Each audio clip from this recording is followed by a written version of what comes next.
70 представителей различных религий призвали привлечь к ответственности виновных в нарушении прав человека в Восточном Туркестане и заявили, что в регионе произошла одна из самых страшных гуманитарных трагедий со времен Холокоста.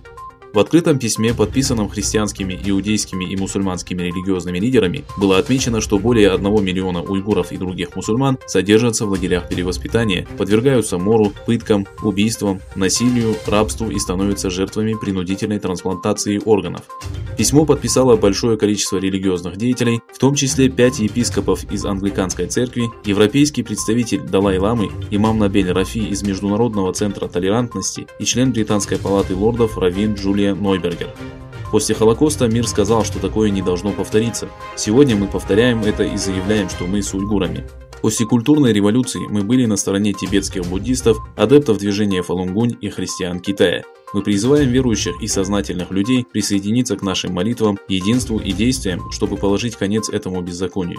Мы призываем к правосудию и требуем проведения расследования, привлечения виновных к ответственности и соблюдения прав человека, пишется в обращении религиозных лидеров.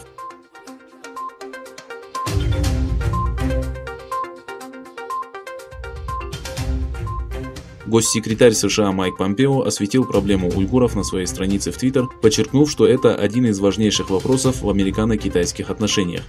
Отметив, что трагедия, с которой столкнулись уйгуры, является крупнейшим нарушением прав человека в этом веке, Помпео заявил, что Вашингтон наложил санкции на некоторых китайских чиновников и учреждения, замешанные в репрессиях, трудовой эксплуатации и принудительных абортах. В свою очередь, канадский депутат Гарнет Гиннес опубликовал в социальной сети часть своего выступления на заседании парламента Канады. Подчеркнув, что уйгуры подвергаются геноциду, Гиннес сделал следующее заявление. События в Восточном Туркестане показывают, что в настоящее время происходит резня и этническая чистка. Я призываю правительство Канады выполнить свое историческое обещание и принять более решительные меры по защите свободы и демократии.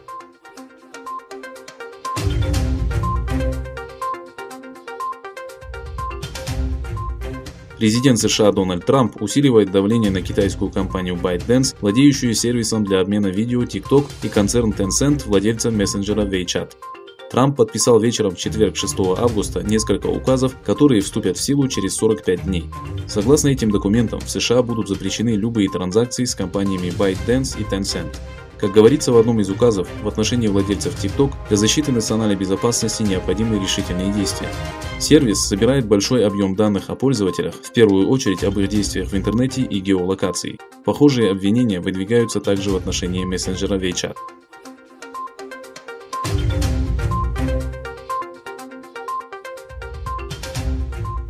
Алекс Азар стал самым высокопоставленным официальным лицом США, посетившим Тайвань за 41 год. Министр здравоохранения и социальных служб Соединенных Штатов Алекс Азар в воскресенье прибыл на Тайвань во главе американской делегации. В ходе трехдневного визита он встретится с президентом Тайваня Цай Инвэнь. Это визит американского чиновника самого высокого уровня после разрыва дипломатических отношений между Вашингтоном и Тайбэем в 1979 году, который проходит на фоне исторического ухудшения отношений между США и Китаем. Китай считает Тайвань своей территорией и возражает против официальных контактов между США и Тайбэем.